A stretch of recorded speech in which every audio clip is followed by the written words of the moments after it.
ভাই মাছ খুব বড়, মাছের সুতা নিতে পারে না তো এখানে একটু দিতে আছে। বিশাল মাছ মামা, আমি নিচে না, আমি নিচে না।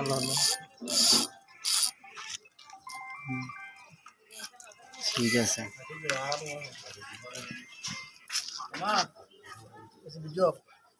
এই যে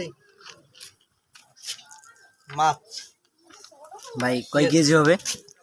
এই যে 10-12 কেজি, তোর কম না। এই তো একটা ভন্ডামির কথা বলে। কাট ভিডিও কাট।